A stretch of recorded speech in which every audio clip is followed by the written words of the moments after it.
covering the 500 yards in less than a second. The impact is so close that the bridge crew can see the orange flash of the drone's 100-pound warhead detonating harmlessly over the sea. 114 seconds have elapsed since the initial radar lock.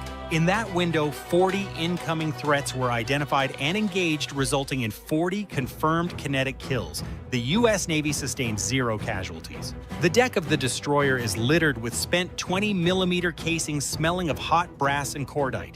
The Aegis Eye returns to its surveillance state. The sequence beats firepower because no single weapon is a silver bullet.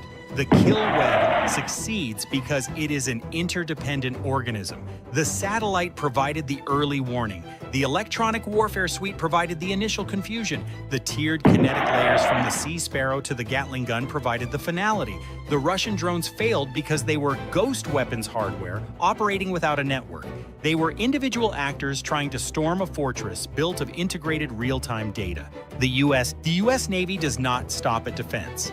In the logic of the kill web, a successful defense is merely the first half of a counter-battery sequence. While the swarm was being dismantled, a pair of F/A-18E Super Hornets launched from the USS Gerald R. Ford were already orbiting at 30,000 feet.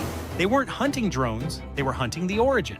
The data from the initial detection of the Russian shipment, the truck routes, the thermal signatures of the launch rails is now piped directly into the cockpit of the lead Super Hornet. This is the sensor-to-shooter link. The pilot doesn't need to search for the target. The ship has already painted it for him. Target acquired, coordinates confirmed by Aegis Master Armon. Under the wing of the FA-18E Super Hornet, the AGM-154JSOW is ready for release.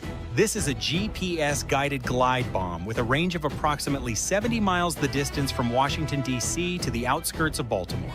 The pilot releases the AGM-154JSOW.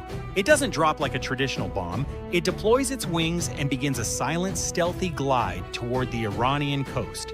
It follows a pre-programmed path that weaves around known air defense radars. On the ground, the IRGC crews are attempting to reload their mobile launch rails with the next batch of Russian-supplied Garand-2 drones. They are operating under the assumption that they are safe-positioned 40 miles behind the coastline.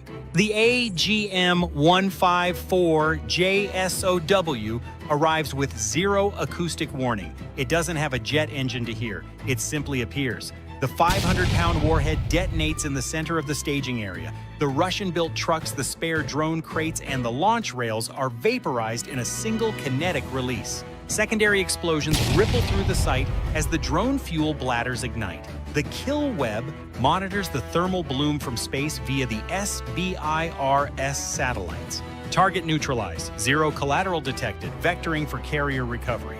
The FA-18E Super Hornet banks hard returning to the carrier. The mission deleted the enemy's ability to attempt a second wave.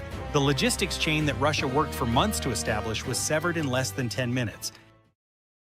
For the Kremlin, this was a strategic gamble that failed to yield a return. They invested millions of dollars and months of logistical effort to arm Iran with their best localized drone technology. They hoped to prove that mass-produced low-cost assets could break the back of the U.S. Navy's integrated defense. They were met with a software update and a wall of tungsten.